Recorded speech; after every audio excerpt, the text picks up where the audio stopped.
Hello students, स्वागत है आपका एडू फ्यूचर चैनल पे। क्लास 12 का ये टॉपिक हम लोग आगे लेकर के चल रहे हैं, जिसमें होगा bonding in coordination compound. Coordination compound के बॉन्डिंग के पहले के वीडियो में आपको मैंने आइसोमेराइजेशन के बारे में बताया था। काफ़ी इम्पोर्टेंट टॉपिक था वो। अब आगे जो हम लोग अब बात करने जा रहे हैं ये भी काफ़ी इम्पोर्टेंट टॉपिक है, बॉन्डिंग इन कोऑर्डिनेशन कंपाउंड। तो देखते हैं। देखिए, बॉन्डिंग इन कोऑर्डिनेशन कंपाउंड को सबसे पहले बर्नर ने ही बताया था, जिसने बताया था ना कि प्राइमरी वैलेंसी और सेकेंडरी वैलेंसी का कॉन्सेप्ट दिया था उन्होंने, कि प्राइमरी वैलेंसी जो था वो आयोनाइज्ड हो जाता था और सेकेंडरी वैलेंसी जो था वो अनआयोनाइज्ड रहता था।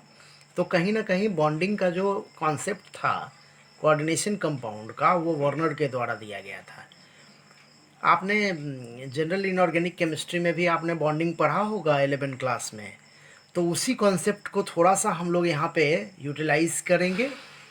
चलिए देखते हैं क्या कहा गया है इसमें, कि जो वर्नर्स जो थे ना, उन्होंने कौन कौन से प्रॉपर्टी को डील नहीं किया था, जिसकी वजह से हम लोग एक नए प्रॉपर्टीज़ में आते हैं। ओके, तो देखिए, बॉन्डिंग का जो कॉन्सेप्ट था वर्नर के द्वारा जो कोऑर्डिनेशन कंपाउंड में दिया गया था, वो एक्चुअली में डायरेक्शनल प्रॉपर्टी को रिप्रेजेंट नहीं कर रहा था। मतलब वो ये नहीं बतला रहा था कि what is the hybridisation nature of given compound. Even magnetic property को भी नहीं बता रहा था कि वो मैग्नेटिक है, मैग्नेटिक बिहेवियर करने का मतलब पैरामैग्नेटिक है कि डाई मैग्नेटिक है, ऐसा भी रिप्रेजेंट नहीं कर रहा था ये कॉन्सेप्ट। साथ में ऑप्टिकल प्रॉपर्टी को रिप्रेजेंट नहीं कर रहा था, ओरिएंटेशन को रिप्रेजेंट नहीं कर रहा था, और इवन कलर प्रॉपर्टी को भी नहीं रिप्रेजेंट कर रहा था, जबकि ये सारी प्रॉपर्टीज़ कोऑर्डिनेशन कंपाउंड में पाई जाती है। तो देखते हैं हम लोग आगे का जो कॉन्सेप्ट है, वो आगे का कॉन्सेप्ट होगा डिफरेंट टाइप का जो कॉन्सेप्ट है कोऑर्डिनेशन कंपाउंड से रिलेटेड, वो क्या है भाई। तो देखो, valence bond theory, crystal field theory, ligand field theory और मॉलिक्यूलर ऑर्बिटल थ्योरी, ये 4 डिफरेंट कॉन्सेप्ट अवेलेबल हैं to explain the various properties of coordination compound. Specially आपको एनसीईआरटी में ये 2 एक्सप्लेनेशन आपको दिया हुआ है, और यही 2 एक्सप्लेनेशन आपके सिलेबस में भी है। तो मेरा प्रयास यही होगा कि कम से कम आपको ये 2 प्रॉपर्टीज जो है ना, मतलब वैलेंस बॉन्ड थ्योरी और क्रिस्टल फील्ड थ्योरी का जो कॉन्सेप्ट है वो आपको समझ में आ जाए। आज के वीडियो में हम लोग वैलेंस बॉन्ड थ्योरी से का ही बात करेंगे, फिर इसके बाद का जो वीडियो हमारा होगा उसमें हम लोग बात कर लेंगे क्रिस्टल फील्ड थ्योरी का। तो चलिए हम लोग शुरू करते हैं वैलेंस बॉन्ड थ्योरी का कॉन्सेप्ट। देखिए, वैलेंस बॉन्ड थ्योरी का जो कॉन्सेप्ट था वो क्या कॉन्सेप्ट कहता है कि ये हाइब्रिडाइजेशन को रिप्रेजेंट करता है। कहने का मतलब ये डायरेक्शनल प्रॉपर्टी को रिप्रेजेंट करता है कोऑर्डिनेट कंपाउंड के। आपको याद होगा क्लास 11 के टॉपिक में हम थोड़ा सा आपको ले जाते हैं कि हाइब्रिडाइजेशन का जो कॉन्सेप्ट था उसमें क्या बताया गया था कि ऑर्बिटल्स जो होते हैं वो एक दूसरे से हाइब्रिड कर जाते हैं, और हाइब्रिड करके एक कॉमन ऑर्बिटल का फॉर्मेशन करते हैं, है ना। जो सिमिलर एनर्जी के ऑर्बिटल हैं वो हाइब्रिड करते हैं। जैसे मान लो ये आपका एस ऑर्बिटल है, ये आपका मान लीजिए पी ऑर्बिटल है, और ये आपका क्या है, डी ऑर्बिटल है ना। तो एस ऑर्बिटल जो होता है वो पी ऑर्बिटल के साथ हाइब्रिड करता है, या फिर डी ऑर्बिटल के साथ हाइब्रिड करता है, जो सेम एनर्जी वाले ऑर्बिटल्स होते हैं। और ऑर्बिटल हाइब्रिड करके डिफरेंट टाइप का हाइब्रिडाइजेशन का फॉर्मेशन करता है। ओके, तो यहाँ पे हम लोग कुछ उसी कॉन्सेप्ट को यूज करेंगे वैलेंस बॉन्ड थ्योरी में। देखिए, वही है hybrid orbital of central atom overlap with ligand orbital to form bond. जो सेंट्रल एटम होते हैं ना, सेंट्रल एटम कहने का मतलब क्या, मेटल जो होता है, कोई भी कोऑर्डिनेट स्फीयर में जो सेंट्रल एटम मेटल जो होता था उसके जो ऑर्बिटल, चूँकि कॉमनली वो डी ब्लॉक एलिमेंट होते हैं, तो उसके जो ऑर्बिटल्स होते हैं वही आपस में ओवरलैप करते हैं, और लिगेंड जो होता है वो उसी ऑर्बिटल में अपने इलेक्ट्रॉन पेयर का डोनेशन करता है, या अपने इलेक्ट्रॉन पेयर को उसमें शिफ्ट करता है। कुछ ऐसा ही कॉन्सेप्ट है ये। हम लोग एग्जाम्पल के थ्रू इस पर बात कर लेंगे। चलिए, अब एक कॉमन मैंने आपको डेटा दे दिया है जो एनसीईआरटी में भी उपलब्ध है, कि कोऑर्डिनेशन नंबर डिफरेंट अगर है तो उसका हाइब्रिडाइजेशन क्या हो सकता है और उसका शेप क्या हो सकता है। ये कहीं ना कहीं आपके जो बॉन्डिंग का जो कॉन्सेप्ट आपका है ना, उसी से रिलेटेड कॉन्सेप्ट है ये, कि अगर मान लो कोऑर्डिनेशन नंबर 4 है तो हाइब्रिडाइजेशन क्या होगा, sp3 और उसका शेप क्या होगा, टेट्राहेड्रल। ये आपने इनऑर्गेनिक केमिस्ट्री में भी पढ़ा है। अगर मान लो कोऑर्डिनेशन नंबर 4 है तो हाइब्रिडाइजेशन DsP2 भी हो सकता है। शेप कैसा होगा, स्क्वायर प्लेनर। अगर कोऑर्डिनेशन नंबर 5 है तो हाइब्रिडाइजेशन क्या होगा, sp3d, और शेप क्या होगा, ट्राइगोनल बाइपिरामिडल। अगर हाइब्रिडाइजेशन 6 है तो अगर कोऑर्डिनेशन नंबर 6 है तो हाइब्रिडाइजेशन क्या होगा, sp3d2, और शेप कैसा होगा, ऑक्टाहेड्रल। फिर देखिए 6 है तो d2sp3 भी हो सकता है और शेप ऑक्टाहेड्रल।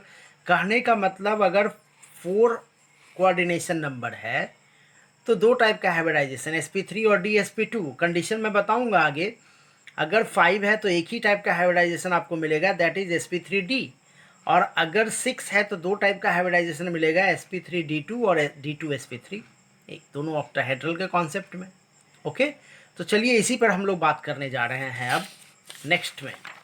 देखिए अब आ गया डिटर्मिनेशन ऑफ हाइब्रिडाइजेशन। किसी भी कंपाउंड को, देखिए ये काफ़ी इंपॉर्टेंट है आपके लिए कि अगर कोई कंपाउंड आपको दिया जाता है तो उस कंपाउंड का न सिर्फ हाइब्रिडाइजेशन बल्कि आप इसके मैग्नेटिक प्रॉपर्टी को भी बता सकते हैं। आप मैग्नेटिक प्रॉपर्टी का भी एक्सप्लेनेशन इसके थ्रू कर सकते हैं। तो आज हम लोग जो बात करेंगे इस वीडियो में वो स्पेशली इसी टॉपिक से रिलेटेड होगा कि हम कैसे हाइब्रिडाइजेशन गेन कर लेंगे और कैसे हम उसके मैग्नेटिक प्रॉपर्टी को रिप्रेजेंट करेंगे। तो देखिए सबसे पहला एग्जाम्पल जो आपका दिया हुआ है वो मैंने लिया है CONH3 3+ आयन, है ना। ये क्या है, हेक्साएमीन कोबाल्ट है। तो हेक्साएमीन कोबाल्ट जो है इसी का हम लोग क्या करेंगे, हाइब्रिडाइजेशन शो आउट करेंगे इस पूरे जो कोऑर्डिनेट स्फीयर है उसका। अब देखो हाइब्रिडाइजेशन निकालने के लिए कुछ आपको स्टेप्स फॉलो करने पड़ते हैं। वो स्टेप्स क्या होगा कि सबसे पहले आपको ये जानना पड़ेगा कि ये जो सेंट्रल एटम है उसका ऑक्सीडेशन नंबर क्या है। आपको याद है ना, मैंने ऑक्सीडेशन नंबर निकालने के लिए क्या बताया था कि जो सेंट्रल एटम है उसको जिसका निकालना है उसको x मान लेंगे हम लोग। और देखिए ये लिगेंड का ऑक्सीडेशन नंबर क्या है, तो चूंकि ये न्यूट्रल लिगेंड है, तो न्यूट्रल लिगेंड है तो ऐसे कंडीशन में इसका ऑक्सीडेशन नंबर क्या है, 0। तो चूंकि 6 है इसकी संख्या तो 6 × 0 और इज इक्वल टू क्या हो जाएगा, +3। यही होगा ना, क्योंकि यही इस पर चार्ज अवेलेबल है। अगर चार्ज नहीं होता तो हम 0 लिखते हैं यहाँ पे। अब इसको अगर आप सॉल्व करने की कोशिश करते हो तो आपको क्या आएगा भाई, x का वैल्यू क्या आएगा, तो x का वैल्यू आएगा +3। इसका मतलब यहाँ पे कोबाल्ट का ऑक्सीडेशन स्टेट क्या है, +3 है। अब +3 कहने का मतलब क्या कि इसने अपना 3 इलेक्ट्रॉन डोनेट किया है तभी तो इस पे +3 है। तो हम लोग अब इसका इलेक्ट्रॉनिक कन्फिग्रेशन लिखेंगे। क्या लिखेंगे, इलेक्ट्रॉनिक कन्फिग्रेशन लिखेंगे। और वो इलेक्ट्रॉनिक कन्फिग्रेशन जो होगा वो क्या होगा, ऑर्बिटल बेस्ड होगा, या फिर कह सकते हैं सब ऑर्बिट बेस्ड भी हो सकता है वो। तो चूंकि अब आपको ये जानना पड़ेगा कि इसका जो है आपका एटॉमिक नंबर क्या है। अब देखो कोबाल्ट का एटॉमिक नंबर क्या होता है, देखो कोबाल्ट का एटॉमिक नंबर क्या है, 27। कोबाल्ट का एटॉमिक नंबर क्या है, 27। तो अगर मैं इसका कन्फिग्रेशन लिखता हूं तो क्या लिखूंगा, देखिए मैं पहले इलेबोरेट कन्फिग्रेशन लिख रहा हूं, 1s2 2s2 2p6 3s2 3p6। अब देखिए तो 3p6 के बाद क्या हो जाएगा, 4s2 में चला जाता है ना इलेक्ट्रॉन, आपको याद होगा ये बातें। तो अब देखो यहाँ पर कितना हो गया है, देखिए 4 और 6 10 और 10 20 हो चुका है। अब 7 हमको और लिखना है, तो 4s2 के बाद इलेक्ट्रॉन आता है 3d में, है ना। 4s2 के बाद ना 3d में हम लोग इलेक्ट्रॉन को पुट करते हैं अकॉर्डिंग टू ऑफ प्रिंसिपल। तो 3d में हम कितना इलेक्ट्रॉन रखेंगे, तो 7।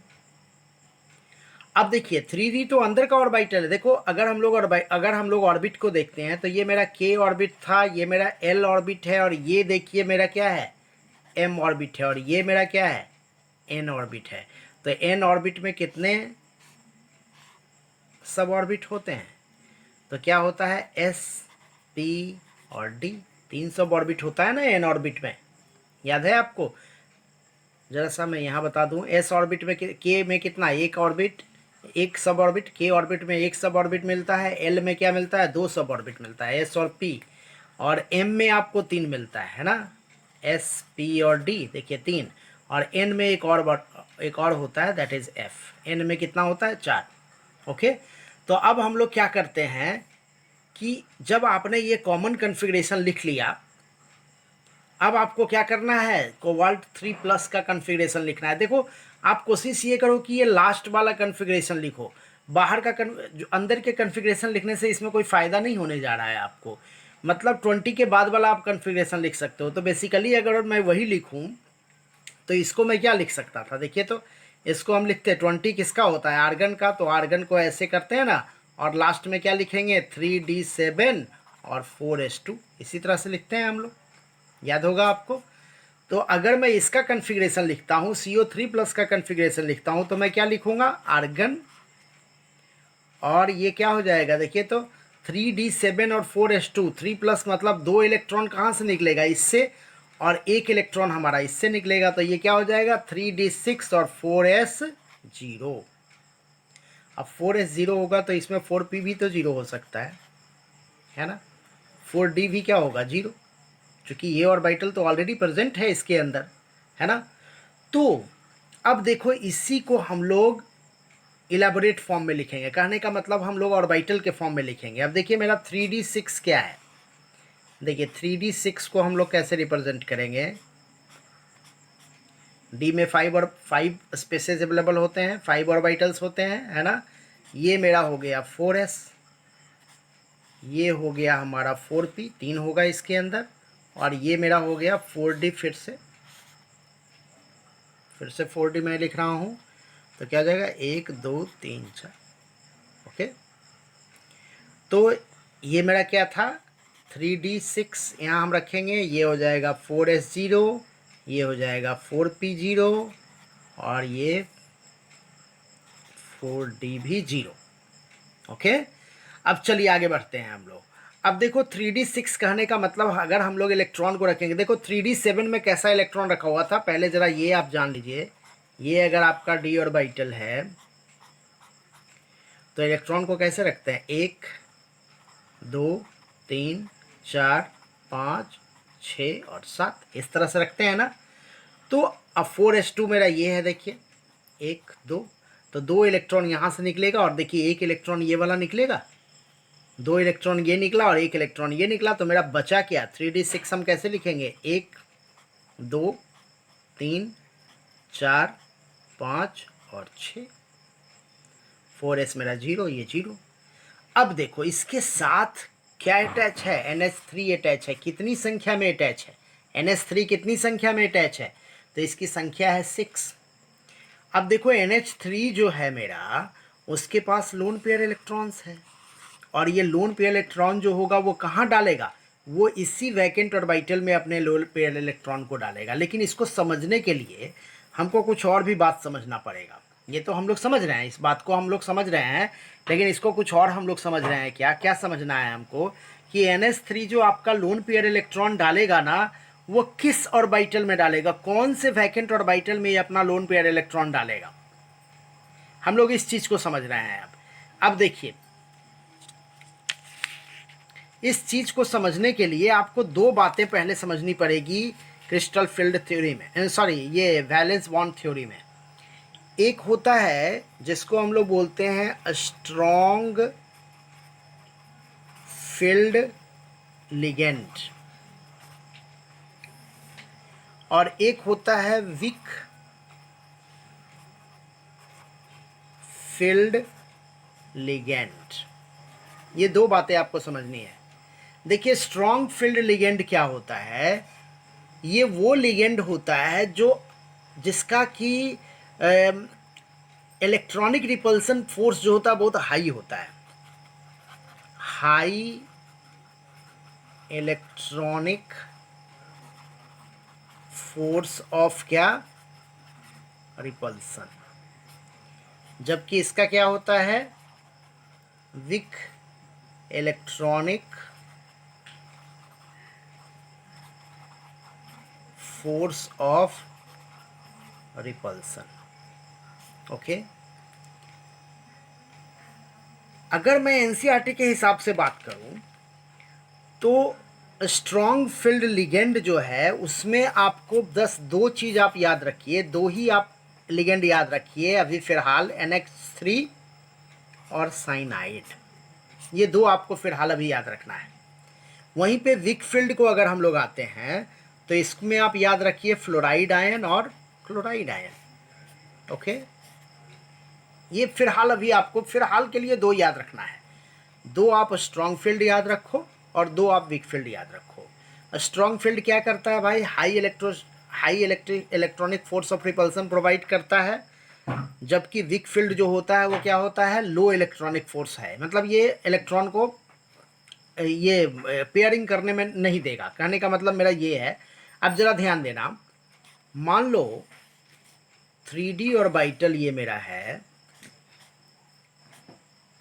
इसमें इलेक्ट्रॉन्स अवेलेबल हैं, ये इलेक्ट्रॉन्स अवेलेबल है, तो अगर ये स्ट्रॉन्ग फील्ड आएगा ना, अगर ये स्ट्रॉन्ग फील्ड आएगा तो वो क्या करेगा कि ये सारे इलेक्ट्रॉन को अपने अंदर के ऑर्बिटल में शिफ्ट करने के लिए मजबूर कर देगा। मतलब ये अपने इलेक्ट्रॉनिक फोर्स ऑफ रिपल्सन की वजह से ये जो इलेक्ट्रॉन्स है ना, इसको पेयरिंग करने के लिए मजबूर कर देगा। कहने का मतलब क्या कि अब अगर ये मान लो NH3 आया है यहाँ पे, तो NH3 क्या करेगा ना, NH3 क्या करेगा भाई कि फिलहाल इसकी स्थिति ऐसी थी, तो ये जो दो इलेक्ट्रॉन है ना इसको इनर पेयर करवा देगा, मतलब ये कुछ ऐसा करवा देगा। तो आप देखो तो ये मेरा 3D का इलेक्ट्रॉन अवेलेबल था, 3D क्या था 6, ये भी 3D 6 ही है, लेकिन इसमें ये दो दो जो आप देख रहे हो ना पार्ट, इसका ये क्या है, वैकेंट हो गया, ये खाली हो गया है। ओके, और इसके बाद कौन है मेरा 4s है, इसके बाद मेरा क्या है 4s है। ओके, और 4s के बाद मेरा क्या है 4p है, 4p के बाद मेरा क्या हो जाएगा 4d वाला ऑर्बिट हो जाएगा।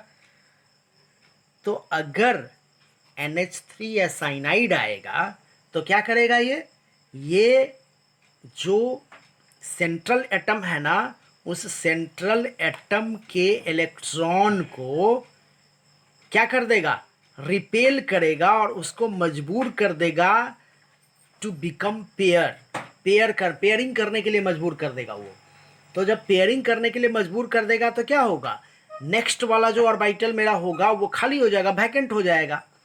अब मान लो अगर 6NH3 है, क्या है NH3 6, जैसे इसके पीछे हमने जो एग्जाम्पल लिया है उसमें हमने क्या देखा था, NH3 क्या था मेरा 6।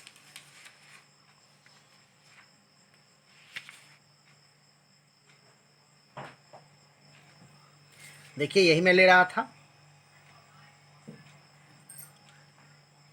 ना, देखिए NH3 क्या था 6 था, NH3 क्या था यहाँ पे 6 था, तो ये 6NH3 क्या करेगा, ये जो वैकेंट ऑर्बिटल है ना इसी में अपने इलेक्ट्रॉन को डालेगा। देखिए वो वैकेंट ऑर्बिटल मैं यहाँ भी बनाया हुआ हूँ, तो क्या करेगा NH3 पेयरिंग कर दिया, वैकेंट ऑर्बिटल क्या है 6 चाहिए, तो देखिए 1 2 और ये 4s का है और ये 4p का है, 3 4 5 6, देख रहे हैं ये 6 ऑर्बिटल आपस में क्या कर जाएगा, ओवरलैप कर जाएगा। और जब ये 6 ऑर्बिटल आपस में ओवरलैप करेगा तो ऐसे कंडीशन में मेरी स्थिति क्या होगी, ज़रा ध्यान दीजिएगा। मेरे पास क्या हो जाएगा, देखिए ये 3D है, ओके, ये मेरा 4s है, ये मेरा 4p है और ये मेरा क्या है 4d है। तो देखिए ये है 3D, ये है 4s, ये है 4p और ये है 4d। अब 3D में जो इलेक्ट्रॉन्स हैं वो क्या है फिलहाल मेरे ऐसे हैं, ऐसे हैं। अब देखिए तो मैंने क्या बताया आपको, इतना ऑर्बिटल जो मेरा होगा वो ओवरलैप कर जाएगा, 6 ऑर्बिटल ओवरलैप कर जाएगा। मतलब क्या, जो NH3 होगा ना, 6NH3 जो मेरे पास है, 6NH3 जो मेरे पास है,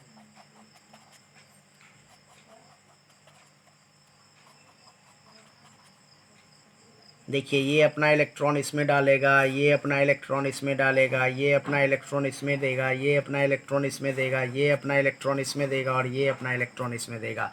मतलब आपके पास अब एक ऐसा हाइब्रिड ऑर्बिटल बन रहा है जिसमें दो क्या होगा डी का, देखिए दो होगा डी का D2, एक होगा आपको किसका, S का, एक होगा किसका, S का, और देखिए 3 होगा P का, 3 होगा किसका, P का, 2 है D का। तो ऐसे कंडीशन में ये हाइब्रिडाइजेशन क्या हो जाएगा, D2sp3 हो जाएगा। और जब हाइब्रिडाइजेशन D2sp3 हो, तो ज़रा ध्यान दीजिए मेरी बातों को, मैंने पीछे बताया है आपको कि जब हाइब्रिडाइजेशन क्या हो, D2sp3, इसका मतलब ये क्या है, ऑक्टाहेड्रल है। ये कैसा है, ऑक्टाहेड्रल है। तो शेप इसका क्या हो जाएगा, शेप क्या हो जाएगा, ऑक्टाहेड्रल। हाइब्रिडाइजेशन हो गया D2sp3, शेप हो गया क्या, ऑक्टाहेड्रल। अब जरा हम लोग ये बात करें कि ये डाई मैग्नेटिक होगा कि पैरामैग्नेटिक होगा। इसका कॉन्सेप्ट क्या है कि if all electrons are in paired state, सारे इलेक्ट्रॉन्स अगर पेयर्ड हैं तो क्या होगा, डाई मैग्नेटिक। सारे इलेक्ट्रॉन्स अगर पेयर हैं तो क्या होगा, डाई मैग्नेटिक। और अनपेयर्ड अगर इलेक्ट्रॉन है, अनपेयर्ड इलेक्ट्रॉन्स अगर है तो क्या हो जाएगा, पैरामैग्नेटिक। तब क्या हो जाएगा, पैरामैग्नेटिक। तो आप समझ रहे हैं कि वैलेंस बॉन्ड थ्योरी से हमने क्या पता कर लिया, वैलेंस बॉन्ड थ्योरी से हमने पता किया कि कंपाउंड का हाइब्रिडाइजेशन क्या है, उसका शेप क्या है, और उसका मैग्नेटिक बिहेवियर क्या है। इसी से रिलेटेड हम और भी अब आपको आगे डील करने जा रहे हैं, और भी मैं कुछ एग्जांपल दे करके और क्लियर कर रहा हूं आपको। तो नेक्स्ट एग्जांपल मैं आपको बताने जा रहा हूं, एक और मैं एग्जांपल लेता हूं, और वो एग्जांपल मेरा हो जाएगा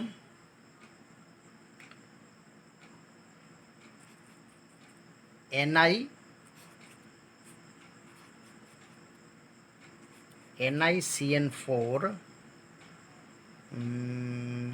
2- ले लेते हैं हम लोग, NiCN4 2- ले रहे हैं।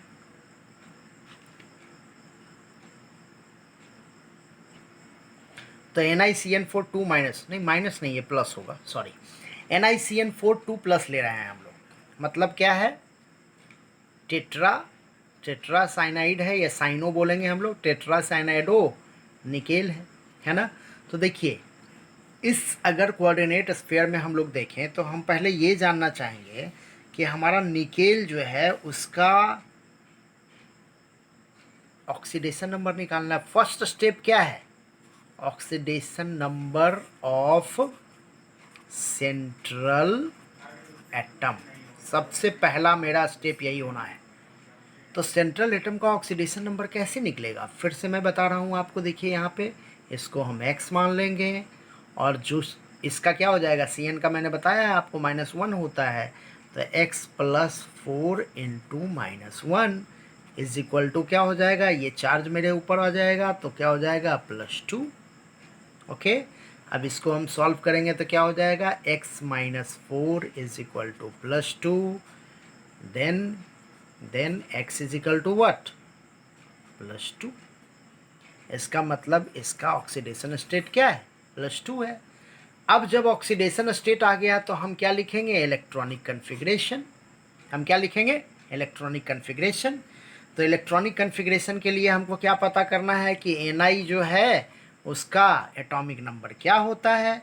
अब आपको पता होना चाहिए इसका एटॉमिक नंबर कितना है, 28।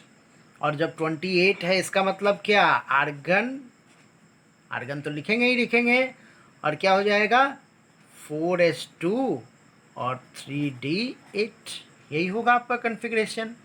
अब 3d चूंकि अंदर का ऑर्बिटल है। अच्छा, अब फिर क्या लिखेंगे हम लोग, Ni2+ का लिखेंगे, मतलब 2 इलेक्ट्रॉन हमको हटाना है यहाँ से। तो 2 इलेक्ट्रॉन हटाना है तो आर्गन तो एज इट इज़ रख देंगे, और 2 इलेक्ट्रॉन पहले कहाँ से हटेगा, इसी से हटेगा। देखिए 2 इलेक्ट्रॉन इसी से हटना है, इसका तो नहीं हटेगा।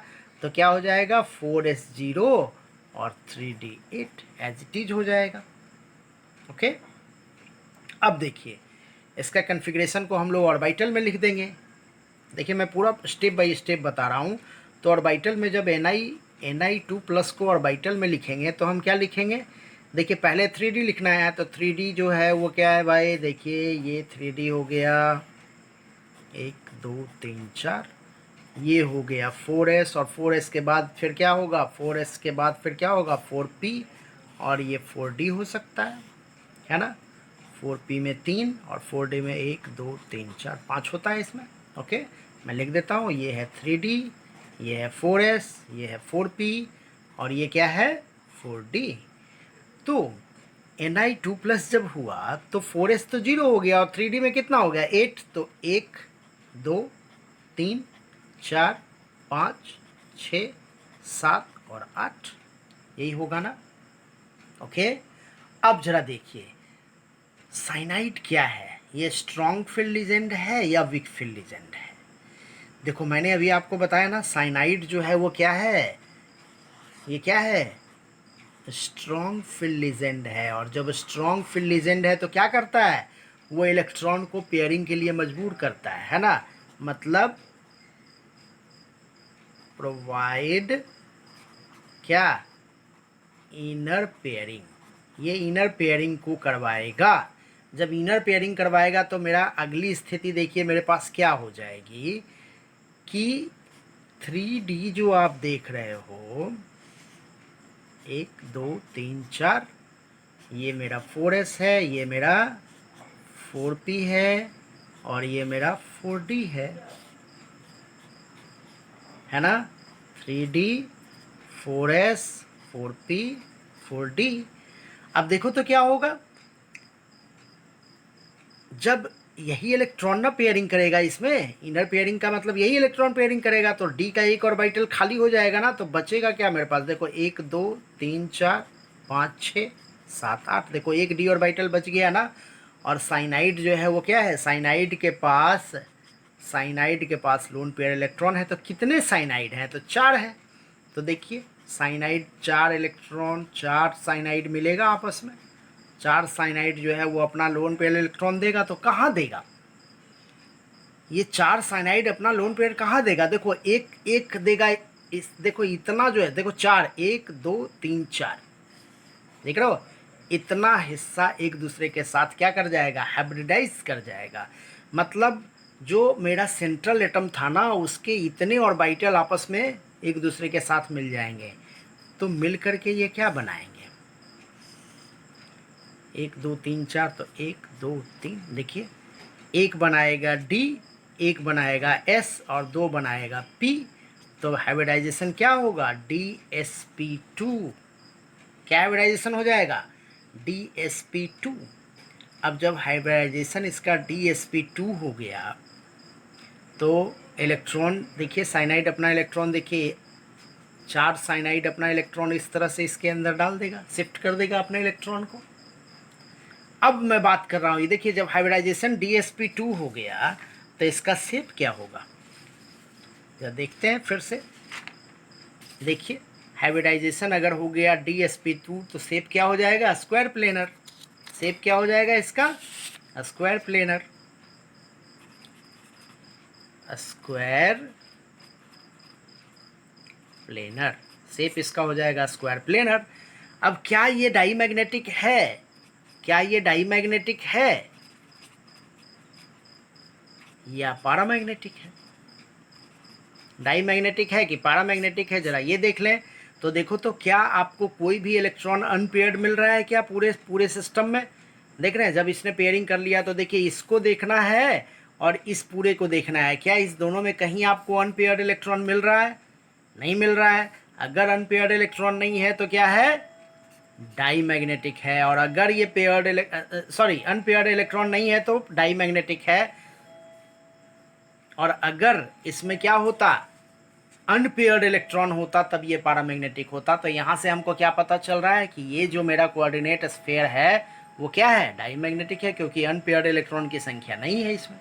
ओके, चलिए अब इसी से फिर और भी मैं आपको एग्जांपल दे रहा हूँ। अब देखिए, अब मैं आपको एग्जांपल ले रहा हूँ जो इनर पेयरिंग ऑर्बिटल नहीं है। जैसे मैं एक एग्जांपल ले रहा हूँ आपको, देखिए मैं सारा एग्जांपल आपको एनसीईआरटी का ही ले रहा हूँ, जिससे आप एनसीईआरटी को भी जा कर के देखो और उससे भी आप समझने का कोशिश करना। अगर आपको नहीं समझ में आता है तो आप ऑफ कोर्स कमेंट बॉक्स में हमसे सवाल पूछ सकते हैं, मैं आपको फिर से समझाने की कोशिश करूँगा। अब देखिए NiCl4 2-, याद है ना आपको स्टेप, सबसे पहला स्टेप ऑक्सीडेशन नंबर किसका, सेंट्रल एटम का। तो ऑक्सीडेशन नंबर के लिए क्या करेंगे, जिसका ऑक्सीडेशन नंबर निकालना है उसको x मान लेंगे, प्लस 4 है मेरा, 4 और Cl का होता है -1 इज इक्वल टू 2 माइनस 2। तो x का वैल्यू क्या आएगा भाई, तो x प्लस प्लस नहीं माइनस कर देते हैं, 4 इज इक्वल टू -2। तो x इज इक्वल टू क्या, +2। मतलब Na पे हो गया 2+, ये हो गया ना ऑक्सीडेशन स्टेट Na का कितना हो गया 2+। अब अभी आपको मैंने बताया था कि Na का जो होता है एटॉमिक नंबर क्या होता है, तो Na का एटॉमिक नंबर कितना होता है 28। Na का एटॉमिक नंबर कितना होता है 28, और 28 कहने का मतलब क्या, आर्गन आर्गन 4s2 3d8। तो जब Na 2+ हो जाएगा तो फिर से वही होगा, देखिए ये इलेक्ट्रॉन जाना है, ये इसी इलेक्ट्रॉन को बाहर करेंगे हम लोग, तभी तो 2+ होगा। तो ऐसे में क्या हो जाएगा, आर्गन और 4s0 और 3d8, है ना, कुछ यही होगा। अब इसको हम ऑर्बिटल के टर्म में लिख लेते हैं, तो पहले हम क्या लिखेंगे 3d, पहले हम क्या लिखेंगे 3d, 1 2 3 4, डी में 5 है ना, और उसके बाद लिखेंगे 4s, उसके बाद लिखेंगे क्या 4p, फिर 4d भी लिख सकते हैं आप, 4d, ये हो गया 3d 4s 4p 4d। तो 3d में कितने इलेक्ट्रॉन है 8 है ना, तो 1 2 3 4 5 6, देखिए 1 2 3 4 5 6 7 8, हो गया 8 इलेक्ट्रॉन। 4s आपका 0 है, नहीं है, एज इट इज रख देंगे। अब देखिए तो ये Cl क्या है, क्या स्ट्रॉन्ग फील्ड एजेंट है या वीक फील्ड एजेंट है, तो आपको यही याद रखना है। देखिए फिलहाल अभी आप याद रखो, बाद में आपको जब क्रिस्टल फील्ड थ्योरी पढ़ोगे तो उसमें ये कॉन्सेप्ट और क्लियर हो जाएगा। फिलहाल के लिए मैं आपको बता रहा हूँ कि याद रखो। तो ये क्या है भाई, तो ये है विक फील्ड लिगेंड, ये है विक फील्ड लिगेंड। और विक फील्ड लिगेंड कहने का मतलब क्या, no pairing, no pairing, pairing नहीं करने देगा, ये अंदर के ऑर्बिटल को पेयर करने के लिए मजबूर नहीं करेगा। अगर स्ट्रांग फील्ड था तो क्या था, अंदर के ऑर्बिटल को पेयर करने के लिए मजबूर कर रहा था, ये अंदर के ऑर्बिटल को पेयर करने के लिए मजबूर नहीं करेगा। तो मेरा Cl जो है, ये 4 Cl जो है, ये 4 Cl जो है जिसके पास लोन पेयर है, ये 4 Cl अपने लोन पेयर इलेक्ट्रॉन को कहाँ डालेगा, चार ऑर्बिटल तो इसको चाहिए, तो वो 4 ऑर्बिटल डी से तो नहीं आएगा, वो 4 ऑर्बिटल देखिए है आपके पास, देखिए 1 2 3 4, मतलब ये 4 ऑर्बिटल जो होगा सेंट्रल एटम का, ये ओवरलैप कर जाएगा, और ओवरलैप करके क्या बना देगा, देखिए ये 4 ऑर्बिटल जब ओवरलैप करेगा 1 2 3, 4 ऑर्बिटल हो गया ना, तो एक होगा एस का और 3 होगा किसका, पी का, और ये अपना इलेक्ट्रॉन देखिए इसी में डालेगा, अपना इलेक्ट्रॉन Cl इसी में डाल देगा, मतलब 2 इलेक्ट्रॉन 2 इलेक्ट्रॉन 2 इलेक्ट्रॉन 2 इलेक्ट्रॉन। तो हाइब्रिडाइजेशन क्या होगा sp3। और फिर से हम चार्ट पे जाना चाहेंगे कि अगर हमारा हाइब्रिडाइजेशन sp3 है तो शेप क्या होगा, टेट्राहेड्रल। हाइब्रिडाइजेशन sp3 है, शेप क्या होगा, टेट्राहेड्रल। ओके, अब जरा हम लोग बात करें कि क्या मैग्नेटिक प्रॉपर्टी की क्या स्थिति है, मैग्नेटिक प्रॉपर्टी कैसी है इसकी। अब देखो अगर मैग्नेटिक प्रॉपर्टी, तो मैंने 2 केस बताया ना, या तो होगा क्या डाईमैग्नेटिक, या तो होगा क्या पैरामैग्नेटिक।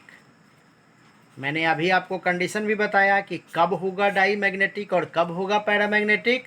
तो डाईमैग्नेटिक तब होगा जब नो अनपेयर्ड, अनपेयर्ड नहीं हो, मतलब इलेक्ट्रॉन अनपेयर्ड नहीं होना चाहिए। और पैरामैग्नेटिक कब होगा, जब अनपेयर्ड इलेक्ट्रॉन हो, तो ज़रा देखिए इस केस को, देखिए यहाँ तो आपको पेयरिंग नहीं है, लेकिन यहाँ देखिए तो यहाँ अनपेयर्ड नहीं है, लेकिन देखिए यहाँ पे अनपेयर्ड इलेक्ट्रॉन ये दो अवेलेबल है आपके पास। इसका मतलब इस पूरे स्पेसीज में आप क्या देख रहे हो, अनपेयर्ड इलेक्ट्रॉन है, और अनपेयर्ड इलेक्ट्रॉन है तो ये क्या है, पैरामैग्नेटिक। ओके, तो अब आप समझ रहे होगे कि हमारा कॉन्सेप्ट जो है ना वो क्या है। क्रिस्टल, सॉरी मैं बार बार क्रिस्टल फील्ड थ्योरी की बात कर रहा हूँ। वैलेंस बॉन्ड थ्योरी जो है वो क्या क्या बतला रहा है, वो हाइब्रिडाइजेशन को बतला रहा है, वो शेप को बतला रहा है, और वो मैग्नेटिक प्रॉपर्टी को बतला रहा है। लेकिन फिर भी ये कॉन्सेप्ट जो है ना, ये कॉन्सेप्ट अभी कुछ और चीज़ों का एक्सप्लेनेशन नहीं कर रहा है। ओके, क्या एक्सप्लेनेशन नहीं कर रहा था। अब हम देखो, मैंने आपको बोला ना, आप ये मान लो कि ये वीक फील्ड है। अब क्यों वीक फील्ड है ये तो नहीं मैंने बताया। क्रिस्टल फील्ड थ्योरी का ये क्या है, एक्सेप्शन है। एक्सेप्शन नहीं है, मतलब लिमिटेशन है। ओके, तो आपको क्या करना है, इसी इन सारे जो एग्जांपल्स हैं और एनसीईआरटी का भी जो एग्जांपल है उसको बार बार आप ट्राई कीजिए बनाने का, है ना। और इस चीज़ों को जब आप बार बार रेगुलराइज करोगे ना, बार बार जब इसको आप बनाने की कोशिश करोगे, मैंने स्टेप्स बता दिया है। पहले ऑक्सीडेशन नंबर निकालना, फिर क्या करना भाई, इलेक्ट्रॉनिक कन्फिग्रेशन लिख लेना। इलेक्ट्रॉनिक कन्फिग्रेशन लिखने से आपको पता चल जाएगा कि वैकेंट ऑर्बिटल कहाँ अवेलेबल है, किस वैकेंट ऑर्बिटल में कितने इलेक्ट्रॉन्स का पेयरिंग होगा नहीं होगा। ये एक्चुअली में पूरा का पूरा जो है ना वो crystal field, sorry valence bond theory से ही आपको पता चलता है। ओके, तो अब हम लोग बात कर लेते हैं लिमिटेशंस। वैलेंस बॉन्ड थ्योरी का लिमिटेशंस क्या है। देखिए, सबसे पहला चीज़ क्या है कि इन्वॉल्व्स नंबर ऑफ एजम्पशन। जैसे एजम्पशन आप समझ रहे हो ना, हम लोग मान के चल रहे हैं कि ऐसा होता है भाई, मान के चल रहे हैं स्ट्रॉन्ग फील्ड है, मान के चल रहे हैं वीक फील्ड है।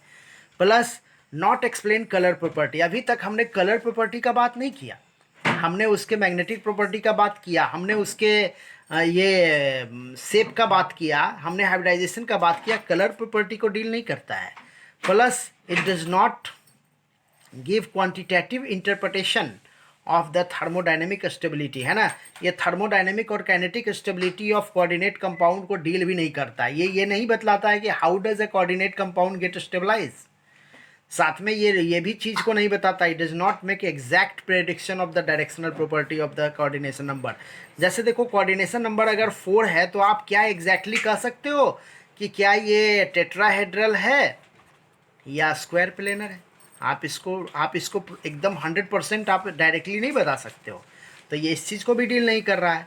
साथ में ये क्या है, स्ट्रॉन्ग फील्ड लीजेंड और वीक फील्ड लीजेंड के बारे में भी आपको क्या है, कॉन्ट्राडिक्शन पैदा कर रहा है।